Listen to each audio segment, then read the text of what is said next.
Astaghfirullah. Bismillahirrahmanirrahim. Assalamualaikum warahmatullahi wabarakatuh.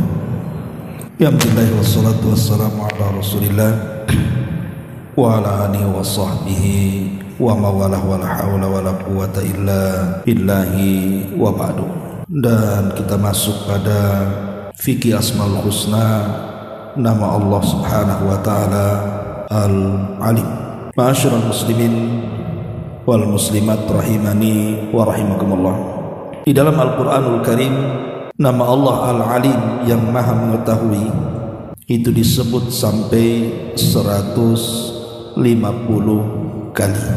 Dan di antaranya di sini Allah Subhanahu wa taala mengatakan dalam surah Rum ayat 54, yakhluqu ma yasha wa huwal alimul qadir. Dia menciptakan apa yang dikehendakinya dan dialah zat yang maha mengetahui lagi maha berkuasa. Dan Allah Subhanahu wa taala juga mengatakan dalam surah An-Nisa 70-nya, wa kafa billahi alima. Dan Allah cukup, dan Allah lah zat yang cukup mengetahui segalanya. Dan dalam surah Yasin 38, dzalika taqdirul azizil alim. Demikianlah ketetapan yang maha perkasa lagi maha mengetahui. Dan Allah juga mengatakan dalam surah Al-Baqarah 181, innallaha sami'un alim. Sesungguhnya Allah zat yang maha mendengar lagi maha mengetahui. Ma'asyiral muslimin yang dimuliakan Allah Subhanahu wa taala, ada satu kisah menarik ketika Allah Subhanahu wa taala menceritakan tentang perbincangan atau dialog antara Nabi Musa alaihi salatu wassalam dan juga Fir'aun. Jadi ketika Nabi Musa alaihi salatu wassalam datang kepada Fir'aun setelah kepulangan dari Madian,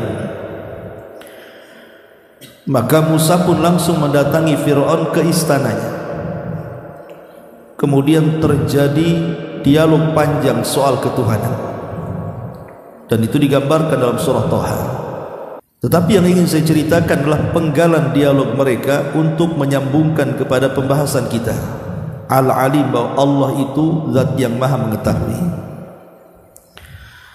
Lah ketika Fir'aun berkata kepada Musa dalam surah Thaha ayat 51, qala fama balul qurunil ula, maka bagaimanakah keadaan umat-umat terdahulu wahai Musa? Maka Nabi Musa alaihi salatu wassalam mengatakan, qala ilmuha inda rabbi fi kitabin la yadhillu rabbi wa la yansa. Maka Musa menjawab, pengetahuan tentang itu semua ada di sisi Rabbku, dan itu terdapat dalam sebuah kitab di mana Rabbku tidak akan salah dan tidak akan pernah lupa. Kalimat la yadhillu artinya, sebagian ahli tafsir mengatakan artinya Allah tidak jahil. Wala yansa artinya Allah tidak lupa, ma'ruf. Lupa lawan daripada ingat. Dari sini kita tahu bahwa ilmu manusia itu, saya, antum atau siapapun, ketika diberikan pengetahuan pasti didahului dengan kejahilan. Orang kan jahil dulu, kemudian belajar jadi tahu. Itu manusia. Jadi ilmu manusia itu dipastikan didahului dengan kejahilan dulu. Tidak ada ujug-ujug orang lahir tiba-tiba cerdas, itu tidak mungkin. Mustahil kan begitu ya. Masa ada orang lahir langsung jadi insinyur, langsung jadi dokter? Tidak mungkin, kecuali dia belajar dulu dari ketidaktahuannya itu. Kemudian yang kedua, setelah dia tahu, banyak pengetahuan yang ia miliki pasti tersentuh dengan lupa. Tidak mungkin manusia tidak lupa, pasti akan lupa. Jangankan kita, Nabi Allah Adam alaihi salatu wassalam saja pernah lupa. Ketika usianya diberikan kepada Nabi Allah Daud alaihi salam 40 tahun, kemudian setelah Nabi Adam sampai kepada ajalnya, dia mengelak bahwa usianya sudah diberikan kepada Daud alaihi salam. Kalau sekelas Nabi Adam saja bisa lupa, apalagi kita turunannya. Tetapi ilmu Allah subhanahu wa ta'ala itu tidak didahului dengan kejahilan dan tidak mungkin disentuh dengan kelupaan. Pengetahuan Allah subhanahu wa ta'ala tidak akan didahului dengan kejahilan dan tidak mungkin disentuh dengan lupa. Masih dalam kisahnya Nabi Musa alaihi salatu wassalam. Satu hari Nabi Musa alaihi salatu wassalam berkhutbah di tengah-tengah Bani Israel. Kemudian setelah khutbah ada seseorang yang bertanya kepada Nabi Musa alaihi salatu wassalam, apakah ada orang yang lebih alim dibandingkan engkau wahai Musa? Musa menjawab dengan polos, tapi dia lupa mengucapkan Allahu a'lam. Dia mengatakan tidak ada orang yang lebih alim daripada aku. Harusnya Nabi Musa mengatakan Allahu a'lam. Sepengetahuan saya tidak ada yang lebih alim dibandingkan aku. Kan harusnya seperti itu. Akhirnya Allah subhanahu wa ta'ala menghukum Nabi Musa dan mengatakan bahwa di sana ada seorang yang jauh lebih alim yang mengetahui apa yang kau tidak tahu.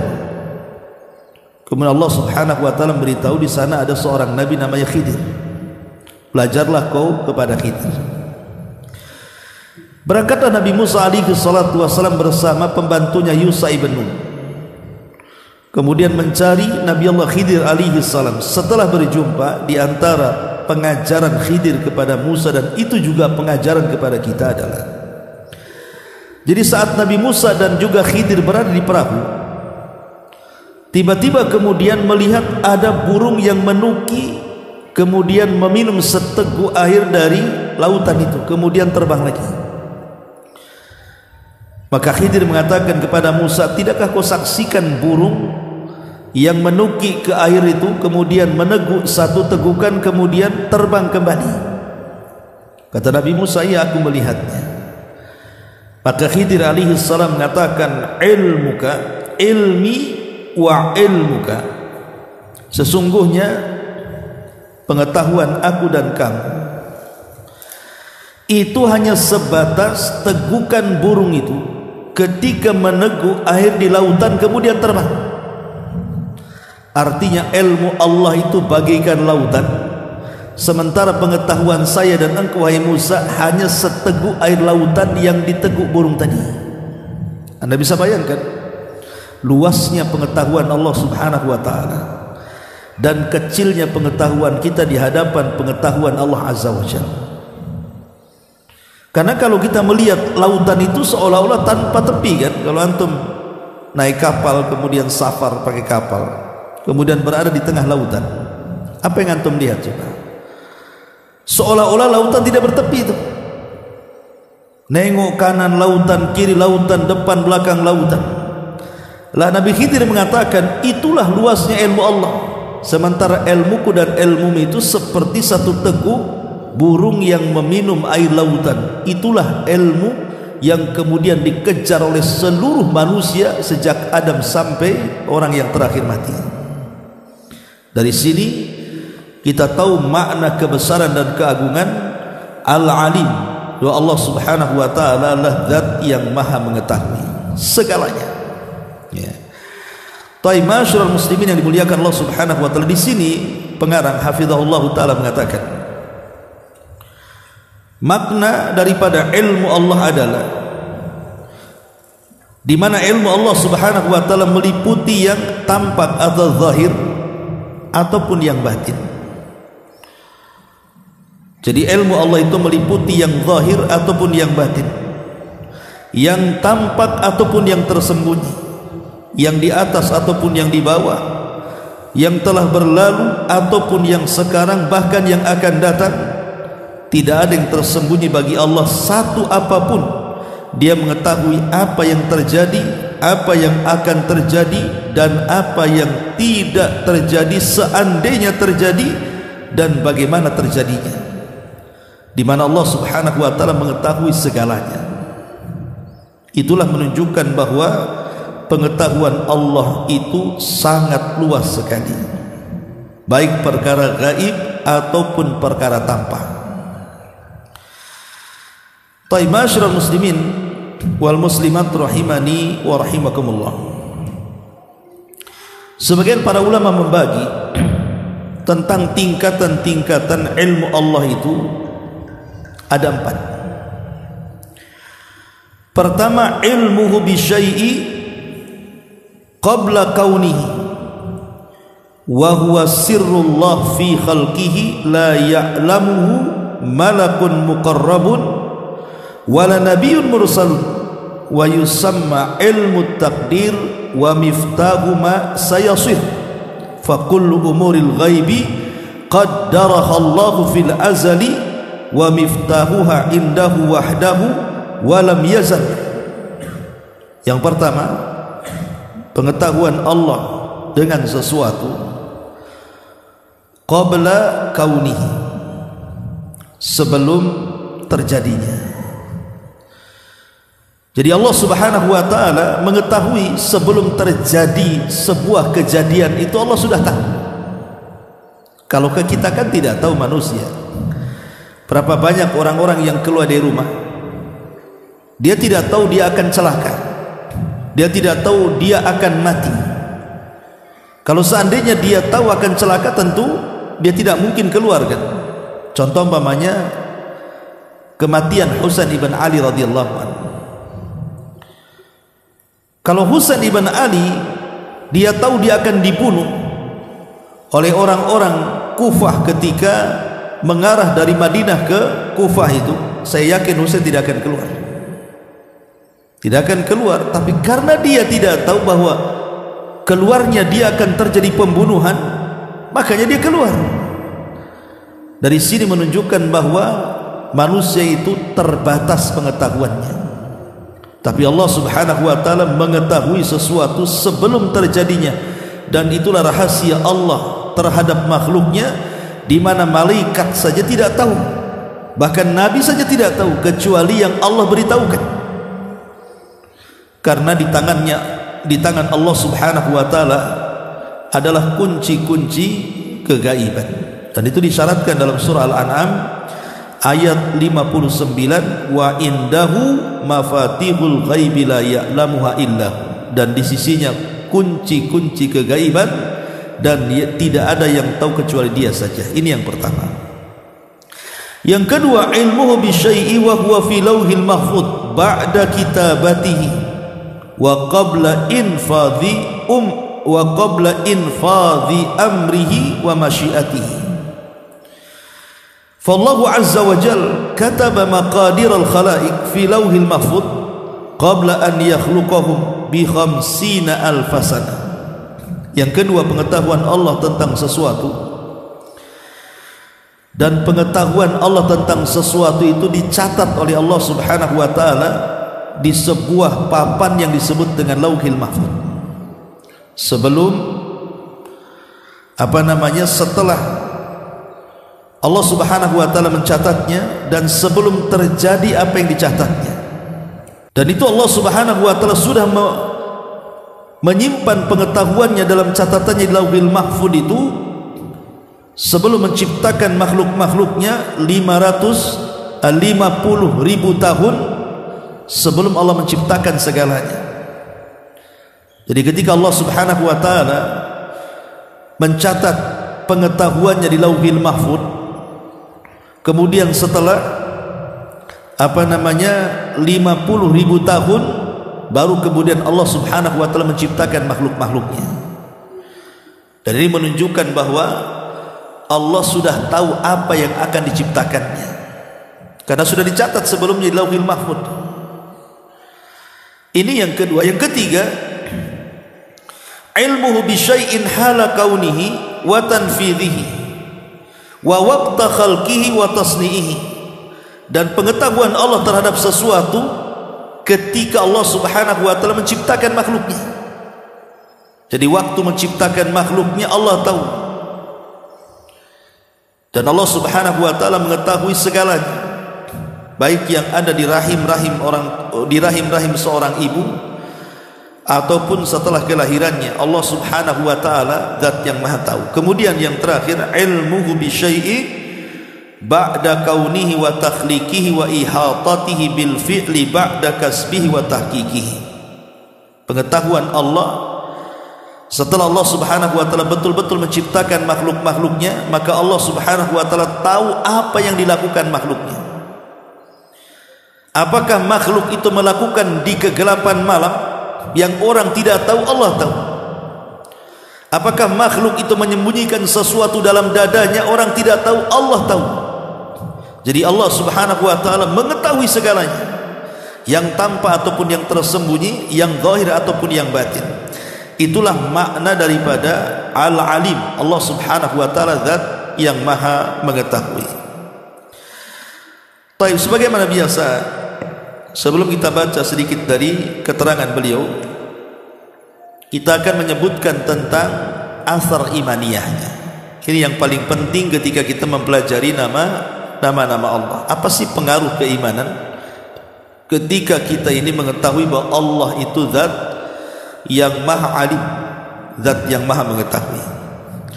Yang pertama, asar imaniyahnya adalah al-khawfu minallah, tertanamnya perasaan takut kepada Allah subhanahu wa ta'ala. Karena ketika kemudian kita tahu bahwa apa yang kita lakukan Allah tahu, maka tertanam sifat muraqabah namanya. Di mana Nabi SAW ketika berbicara soal ihsan, apa kata Rasul?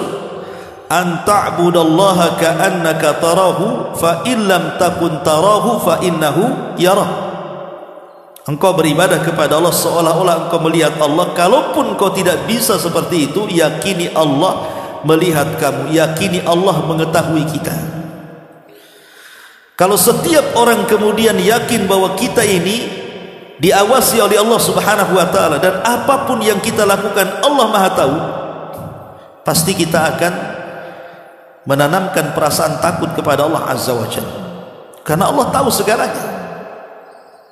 Ketika kita merahasiakan sebuah kejahatan, Allah tahu. Ketika kita merencanakan sebuah kemaksiatan, Allah tahu.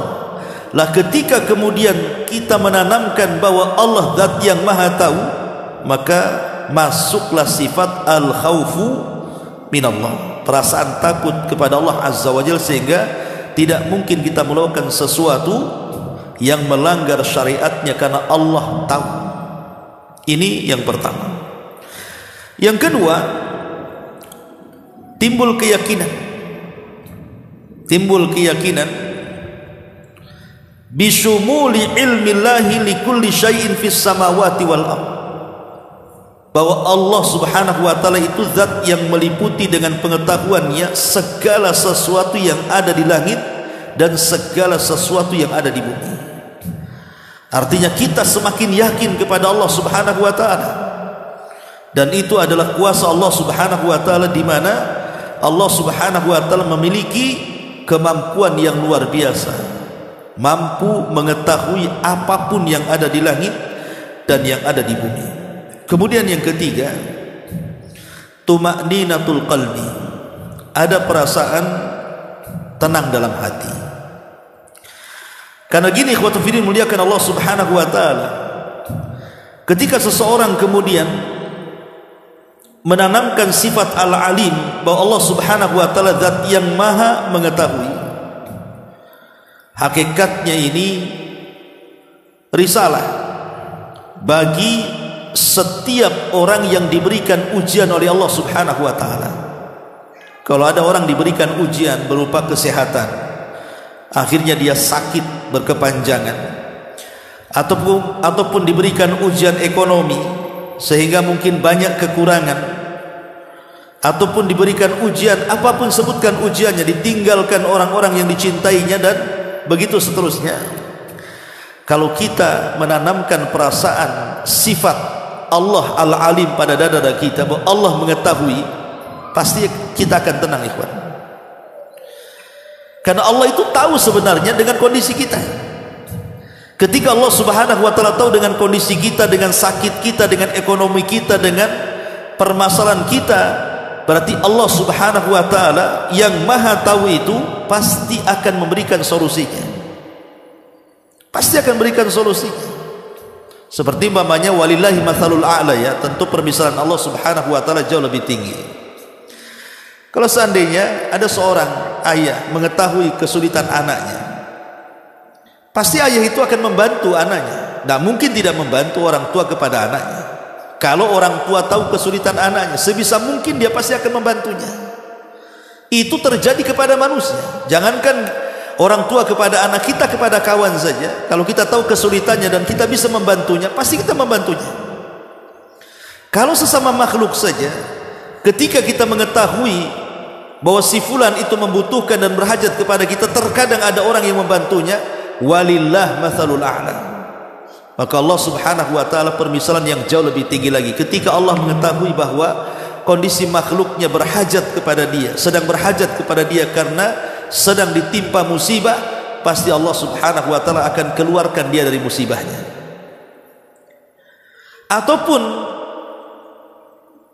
nama Allah Al-Alim yang tertanam pada dada kita juga risalah kepada setiap orang-orang zalim dan setiap orang-orang yang menzalimi, setiap orang-orang yang dizalimi, dan juga kepada setiap orang yang zalim. Ingat, Allah Subhanahu wa taala mengatakan apa? Wala tahsabannallaha ghafilan amma ya'malu zalimun. Allah tidak akan pernah lalai dari perbuatan orang-orang zalim, karena Allah mengetahui kezalimannya. Makanya Nabi SAW mengatakan kepada Mu'adz bin Jabal, fattaqi da'watal mazlum, hati-hati dari doa orang-orang yang kau zalimi itu. Kenapa? Karena Allah tahu doa dia dengan Allah itu tidak ada penghalang. Hati-hati, ya. Begitu juga Allah tahu kepada orang-orang yang dizalimi, makanya Allah tidak akan tinggal diam. Makanya kenapa kemudian Nabi SAW sampai mengatakan, ma min dzambin ajjalallahu uqubatahu fid dunya qabla al-akhirah al-baghyu wa qati'atur rahim. Ada dua dosa yang disegerakan hukumannya di dunia sebelum akhirat, salah satunya kezaliman dan memutus silaturahim. Jadi nama Allah Al-Alim juga risalah kepada setiap orang yang zalim dan orang yang dizalimi. Termasuk juga nama Allah Al-Alim ini juga risalah kepada setiap orang yang bermaksiat, kepada orang yang melampaui batas terhadap dirinya sehingga terjerumus kepada perbuatan dosa. Jangan sangka bahwa orang yang sedang bermaksiat, yang tidak ada yang tahu dari manusia itu, Allah tidak tahu. Allah tahu. Makanya kenapa sampai-sampai Nabi SAW mengatakan dosa orang yang sembunyi-sembunyi dari manusia itu bisa menghapuskan seluruh pahala yang ia miliki, karena dia mengetahui bahwa Allah mengetahui dirinya, tapi dia masih tetap melakukan dosa. Dalam hadis Nabi SAW, Rasul mengatakan nanti pada hari kiamat ada orang-orang yang datang menghadap Allah itu membawa pahala sebesar gunung Tihama, tapi kata Rasul, faja'alaha haba'an manthura, Allah jadikan pahala itu seperti debu yang dihempas angin, hilang tak tersisa. Kemudian sahabat bertanya, kenapa begitu wahai Rasul? Apa alasannya? Maka Nabi SAW mengatakan, ya karena orang ini idza khalau bimaharimillahi intahakuha, kalau dia sedang bersendirian, kemudian di hadapannya ada keharaman-keharaman yang harus dijauhi, malah dilanggar pula dia, malah dia melakukan dosa yang tidak ada yang tahu kecuali dia dengan Allah Subhanahu wa taala. Maka ini risalah, hati-hati bahwa serapih apapun kita melakukan maksiat dan dosa, tetap Allah tahu. Antum mau berdinding dengan dinding apa supaya Allah Subhanahu wa taala tidak tahu, ya. Lah begitu juga Al-Alim ini juga risalah kepada orang-orang yang taat beribadah. Ketika antum umpamanya tengah malam bangun, kemudian mengambil wudu, kemudian tahajud, kemudian membaca Al-Quran, ketika tertanam sifat Allah kepada dada kita bahwa Allah itu Al-Alim, Maha mengetahui, maka kita semakin semangat beribadah kepada Allah, kan? Karena kita sedang diawasi masalahnya. Ketika kita baca Quran, kita sedang diawasi Allah. Ketika kita tahajud, Allah sedang mengawasi kita. Ketika kita berzikir, Allah sedang mengawasi kita. Makanya makin mantap ibadahnya. Ini juga risalah kepada orang-orang ahli ibadah. Ahli ibadah yang mereka betul-betul beribadah kepada Allah Subhanahu wa taala dengan ikhlas, dan dia yakin walaupun orang tidak tahu sedekah dia, salat dia, puasa dia, dia yakin Allah tahu. Karena itulah yang dia harapkan, hanya Allah saja yang tahu dan makhluknya tidak perlu tahu. Ma'asyiral muslimin wal muslimat rahimani wa rahimakumullah. Kemudian juga dari sifat al-alim ini ikhwan, terlahir sifat malu. Kalau kita tahu bahwa Allah itu zat yang maha mengetahui terhadap makhluk-makhluknya, maka akan tertanam pada diri kita itu sifat malu. Dan Rasul mengatakan al-haya'u la ya'ti illa bi khairin. Sifat malu itu tidak mendatangkan kecuali kebaikan. Malu. Kalau saya melakukan maksiat, malu karena Allah tahu. Kalau saya berbuat zalim, malu karena Allah tahu. Kalau saya berbuat jahat, malu karena Allah tahu, dan begitu seterusnya. Ya. Ma'asyiral muslimin yang dimuliakan Allah Azza wa Jalla, termasuk juga di antara athar imaniyahnya adalah tertanam sifat takwa, melaksanakan perintah dan menjauhi larangan Allah Subhanahu wa taala. Ma'asyiral muslimin yang dimuliakan Allah Subhanahu wa taala, dan banyak lagi dari athar-athar keimanan dari sifat al-alim, bahwa Allah Subhanahu wa taala zat yang maha mengetahui. Ma'asyiral muslimin yang dimuliakan Allah Subhanahu wa taala, di sini pengarang hafizahullah taala menyebutkan banyak sekali dalil-dalil. Antum bisa baca sendiri. Beliau menyebutkan banyak sekali dari surah Al-An'am ayat 80, Al-Ghafir ayat 7, Al-Imran ayat 121, Hud 92, An-Nisa 108, An-Nisa 126, kemudian surah Ibrahim 38, Ghafir 19, Qaf 16, Al-Baqarah 235, Al-Baqarah 77, An-Nahl 19, dan begitu seterusnya. Ini semua dalil bahwa Allah Subhanahu wa taala zat yang maha mengetahui. Kemudian para mu'allif hafizahullah taala setelah menyebutkan banyak dalil, pada halaman 223 beliau mengatakan di sini, beriman dengan nama Allah yang satu ini, maksudnya Al-Alim, memiliki pengaruh berkah kepada seorang hamba. Bahkan ini merupakan sebesar-besarnya cambuk dan pelajaran berharga. Syekh Muhammad Amin Asy-Syinkiti rahimahullahu taala berkata, para ulama telah sepakat bahwa ini adalah sebesar-besar pelajaran dan seagung-agungnya cambuk yang turun dari langit ke bumi. Mereka membuat permisalan dalam hal ini, dan Allah memiliki permisalan yang jauh lebih tinggi. Mereka mengatakan seperti ini: seandainya ada di muka bumi ini seorang raja yang tukang bunuh, gemar membunuh. Jadi kalau ada seorang raja yang gemar membunuh manusia, jika kehormatannya dirobek ataupun dicabik, dan raja tersebut memiliki kekuatan, kemuliaan dan kekuasaan, di sekitar raja tersebut ada para prajurit dan para putra-putranya. Seandainya dikatakan kepada penduduk negeri tersebut bahwa rajanya selalu mengetahui apa yang mereka lakukan dari perbuatan yang jelek di kala malam hari, maka mereka akan benar-benar waspada. Allah pencipta langit dan bumi yang maha menguasai dan maha perkasa, dia menghabarkan kepada mereka dalam ayat-ayatnya, dan hampir-hampir tidaklah engkau membuka satu halaman mushaf melainkan engkau dapati dalamnya sebesar-besarnya pelajaran dan seagung-agungnya cambuk. Dia maha mengetahui segala sesuatu, dan Allah maha mengetahui apa yang kalian lakukan. Jadi pengarang ingin membuat semacam analogi, ya, tentang nama Allah Subhanahu wa taala Al-Alim itu. Jadi beliau mengatakan, menukilkan perkataan Muhammad Al-Amin Asy-Syinkiti rahimahullahu taala. Jadi kalau seandainya ada seorang raja yang sangat bengis sekali, raja ini punya mata-mata di mana-mana, banyak prajuritnya, dan tidak segan-segan kalau seandainya ada orang-orang yang melakukan kesalahan kemudian ditangkap oleh sang raja, maka akan dihukum seberat-beratnya. Mungkin kalau sekarang ini mungkin diletakkan CCTV lah di mana-mana gitu kan. Itu baru CCTV, kita aja terkadang mawas diri kan. Namanya antum sedang naik motor atau naik mobil, antum sudah tahu di sempang sana itu ada kamera, pasti antum akan cepat-cepat memasang sabuk pengaman kan, itu takut kejepret kan. Karena tahu bahwa kalau sampai kejepret berarti adalah kemudian video antum di situ, antum kena tilang kan gitu. Ini kepada manusia ya. Terkadang kita saja kalau diawasi, kita ini juga hati-hati jadinya kan. Lah begitu juga walillahi matsalul a'la.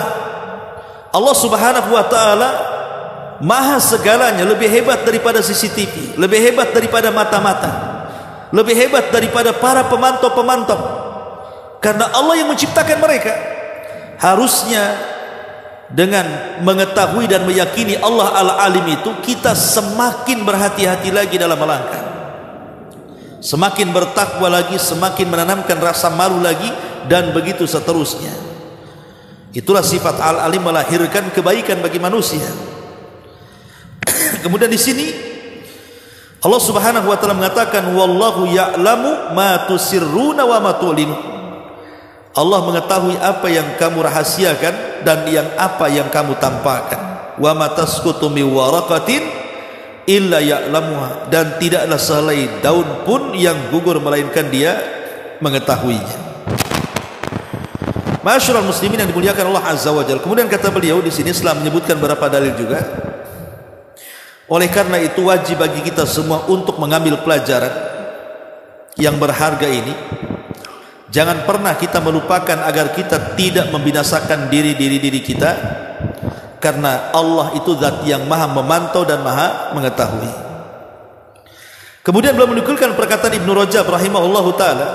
Dia berkata, ada seorang laki-laki yang memaksa seorang wanita untuk berbuat zina, dan dia memerintahkan kepada wanita tersebut untuk mengunci pintu-pintu. Kemudian orang laki-laki tersebut berkata, apakah masih ada pintu yang belum dikunci? Si wanita itu mengatakan, ya ada, yaitu pintu di antara kita dengan Allah.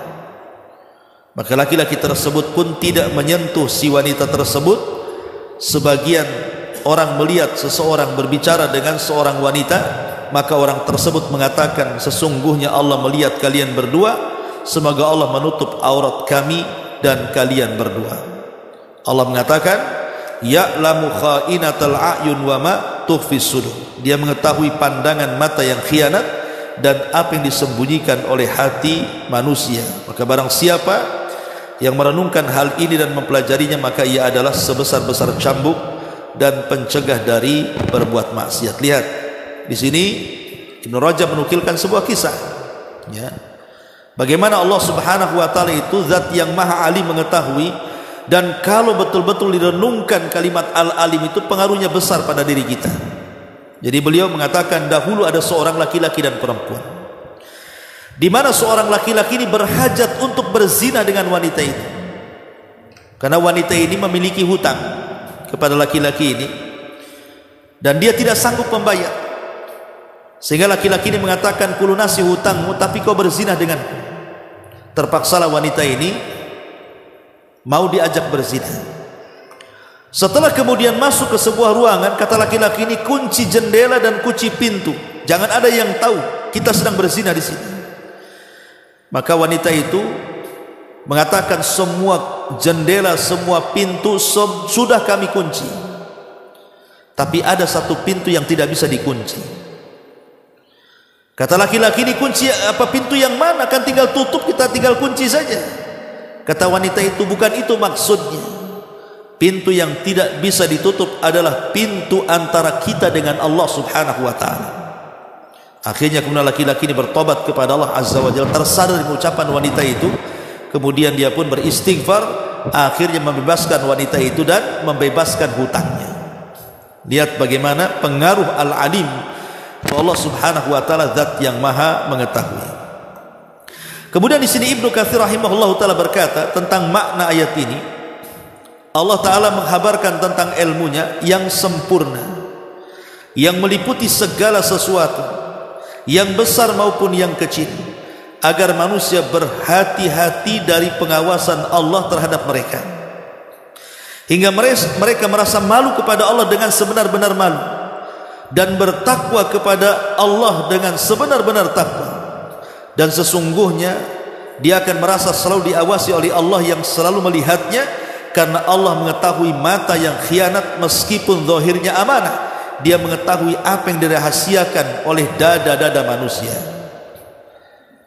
Masyarul muslimin yang dimuliakan Allah Azza wa Jalla, secerdas apapun manusia, manusia itu tidak mungkin bisa menembus pengetahuan Allah. Yang kecil saja, soal ruh. Dalam badan kita itu ada ruh. Ya. Tidak ada satu dunia, walaupun antum kumpulkan doktornya, profesornya, cerdik pandainya, untuk meneliti ruh, antum tidak akan tahu. Satu dunia berkumpul meneliti ruh itu tidak akan bisa. Makanya kemudian Allah Subhanahu wa taala mengatakan apa? Yas'alunaka 'anir ruh qulir ruhu min amri rabbi. Mereka bertanya-tanya soal ruh, ruh itu urusan Rabb. Jadi manusia tidak bisa meneliti apa itu ruh sampai hari ini, kan begitu. Karena ruh itu ada dalam pengetahuan Allah Subhanahu wa taala. Bahkan kunci-kunci kegaiban semua di tangan Allah Subhanahu wa taala. Di mana Allah Subhanahu wa taala mengatakan wa indahu mafatihul ghaib la ya'lamuha illahu wa ya'lamu ma fil barri wal bahri wa ma tasqutu min waraqatin illa ya'lamuha wa la habbatin fid dhulumatil ardi wa la ratbin wa la yabisin illa fi kitabim mubin. Dan ingat, kunci-kunci kegaiban itu tidak ada yang tahu kecuali Allah. Dia mengetahui yang ada di dasar lautan. Siapa yang tahu kita ini dasar lautan juga? Tidak ada yang tahu, kan? Terkadang nelayan ini dia hendak mancing di sebuah lautan, dia sangka di situ banyak ikan, rupanya tidak ada ikan. Karena dia tidak tahu satu jengkal di bawah perahu itu ada ikan atau tidak, dia tidak tahu. Sehingga manusia berusaha menciptakan alat, kan itu, untuk dimasukkan ke dalam lautan supaya kelihatan ikannya. Itu menunjukkan ketika manusia itu menciptakan alat untuk melihat isi daripada bawah lautan itu, apakah banyak ikan atau tidak, menunjukkan manusia itu tidak tahu. Makanya harus perlu alat seperti itu. Fil barri wal bahri, begitu juga di daratan. Tidak ada yang tahu, kan? Tidak ada manusia itu yang semua serba tahu, nggak ada. Sampai ada orang sombong sedang haji, dia diceritakan oleh seorang ulama, orang sombong haji. Setelah tawaf, dia duduk dengan sombongnya, dia mengatakan, tanyalah segala sesuatu kepadaku, pasti ku jawab. Sombong tak? Tanyalah segala sesuatu kepadaku, is'alu kulla syai'in, katanya. Tanyalah segala sesuatu, pasti ku jawab, katanya. Ada Arab Badui datang dan mengatakan, baik wahai Syekh, katanya, kami bertanya, di mana am'ain namal? Am'ain namal, tahu am'ain namal itu? Kalau kambing itu, kalau seandainya kita belikan ada jeroannya itu, tempat isi makanannya itu, kotorannya. Lah orang ini bertanya, di mana jeroannya semut itu, katanya. Di mana jeroannya semut? Kalau kambing kan dibelikan ada itu, ini ususnya ada. Ini tanya bukan kambing, jeroan semut. Dia tanya di mana jeroan semut, katanya. Dia tidak tahu, sombong, bingung dia mau jawab. Karena dia tidak pernah membeleh semut, ya kan? Kalau sapi pernah lah dibeleh dia, kan? Lalu semut mau dibeleh gimana caranya? Ya. Ini kan sombong artinya. Tanya segala sesuatu pasti ku jawab. Sekali dikasih pertanyaan seorang Badui, dia langsung diam. Karena manusia itu kan terbatas pengetahuannya. Makanya Allah Subhanahu wa taala mengatakan, tidak ada yang tahu kunci-kunci kegaiban itu kecuali Allah. Dia mengetahui yang di daratan, yang di lautan, gitu ya. Wa ma tasqutu min waraqatin, bahkan daun-daun yang jatuh di kegelapan malam Allah tahu. Kita ini tidak tahu punya pohon mangga, malam-malam jatuh nggak jatuh itu buahnya, kita tidak tahu, kecuali besok oh nampaklah ada mangga jatuh. Tapi saat jatuhnya kita tidak tahu. Ini daun yang jatuh Allah tahu. Ya. Wala habbatin fi dhulumatil ardi, bahkan biji yang kita tanam di dalam dasar bumi itu apakah tumbuh atau tidak tumbuh kita tidak tahu. Makanya petani itu kan orang yang paling tawakal, ya. nanam biji disiram diam saja. Nah, siapa yang menumbuhkan kalau bukan karena Allah Azza wa Jalla? Satu jengkal di bawah bumi kita tidak tahu, ya. Ataupun yang kering ataupun yang basah kita tidak tahu, kecuali semua ada dalam pengetahuan Allah Subhanahu wa taala. Makanya kata beliau, kebanyakan nama Allah Al-Alim disebutkan dalam konteks amal perbuatan serta balasannya. Jadi kalau kita melihat, kata beliau, ayat-ayat yang berbicara tentang Allah itu maha mengetahui, pasti lebih banyak konteksnya kepada perbuatan hamba. Supaya apa? Supaya hamba ini berhati-hati ketika bicara, berhati-hati ketika melangkah, berhati-hati ketika bergerak, karena semua diawasi dan diketahui Allah. Makanya kata beliau, agar hati manusia bangkit dan memperingatkan para hamba agar memperbaiki dan menyempurnakan amal perbuatan mereka. Semuanya itu untuk memotivasi dan mencegah mereka. Allah sajalah yang dapat memberikan taufik, tidak ada Rabb selainnya, dan tidak ada sesembahan yang berhak kecuali Dia semata. Subhanakallahumma bihamdika, asyhadu an la ilaha illa anta, astaghfiruka wa atubu ilaik. Allahu ta'ala alam. Assalamualaikum warahmatullahi wabarakatuh.